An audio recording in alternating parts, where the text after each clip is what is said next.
to day 1 of the 21-day reset. I am so excited that you've shown up today. Even if you don't feel ready or unsure, you have done the hardest part by clicking on this video. So immediately, pat on the back, guys.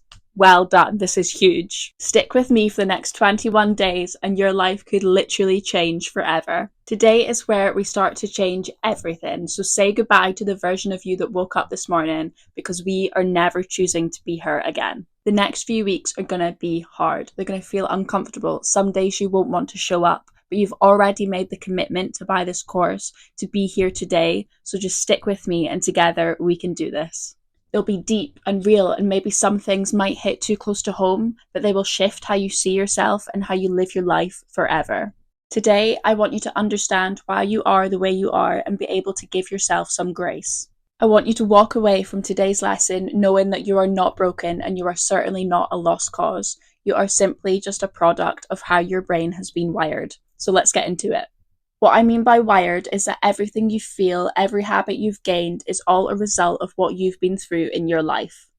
None of your reactions or emotions that you feel on a day-to-day basis are random. You are certainly not flawed and you are not a negative individual by nature. These are all a reaction on the experiences that you've been through. When you experience something that makes you feel emotional, your brain creates a connection and it remembers how it makes you feel. It remembers what signals it sends out to your body, and it remembers what signals your body sends back to your brain in result of this. Let's say the experience really stuck with us and we wake up the next morning thinking about it again, and we even think about it a few times throughout the day as well. What is happening here is that initial connection from that first experience is getting stronger and stronger and stronger, and then forms into something called a neural pathway.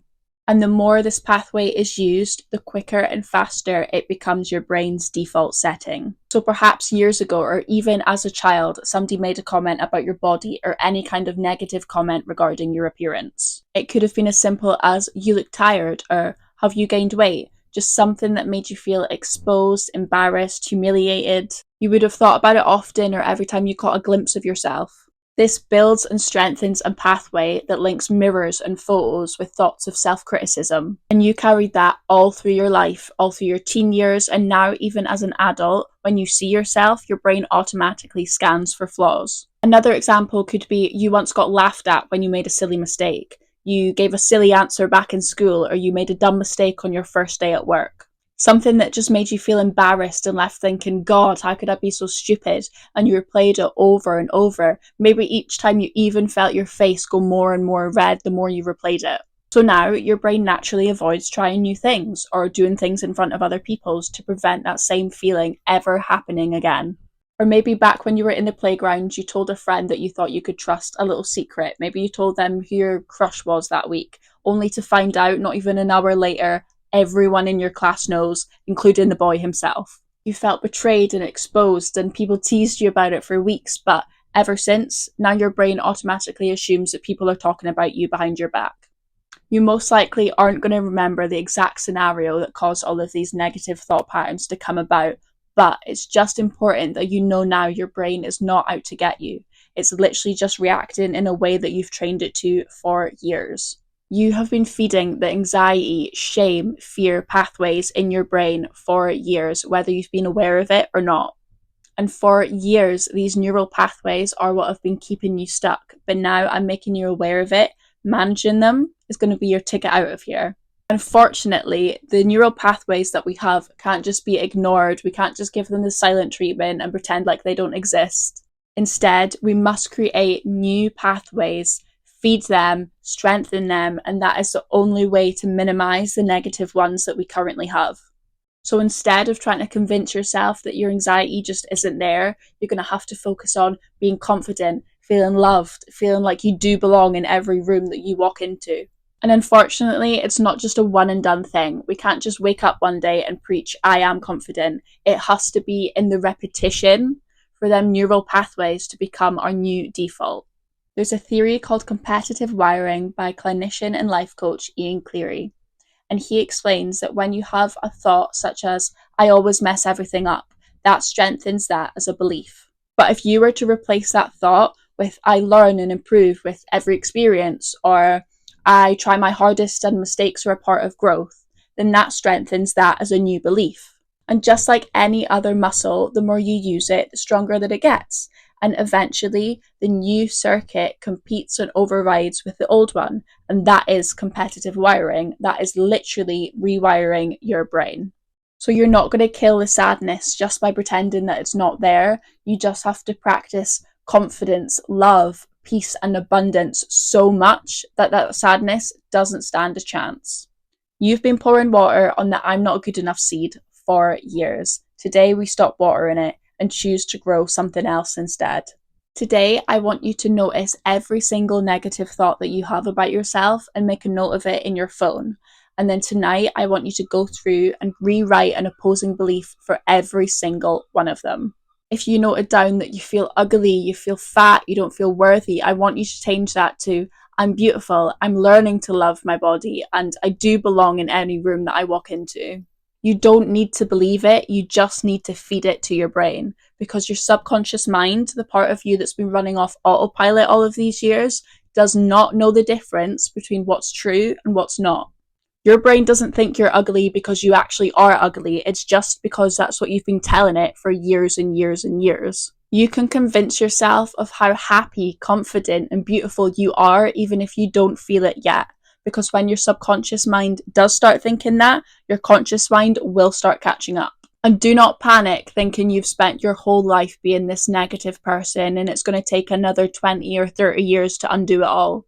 It is not, and that is due to a little something called neuroplasticity, and that is the act of our brains constantly changing no matter what age we are. Your brain can rewire much faster than you think, and that's exactly what this course is designed to help to do, is just speed up that process as much as possible. Because when you start meditating and journaling and reflecting and choosing small intentional actions, which is exactly what we will be doing every day, while we're doing that, our mind is going to be at work, our brain is going to be at work rewiring and strengthening the new neural pathways. So with the work that we're doing and what we're actively feeding our brain, we will be able to make that much needed identity shift. So every day for the next 21 days, we will be actively rewiring. You will stop waiting for motivation and you'll start building some momentum. You'll stop just running off autopilot and start leading a true life with intention. You'll learn how to regulate your nervous system, feel safe in your body, and genuinely love who you are becoming.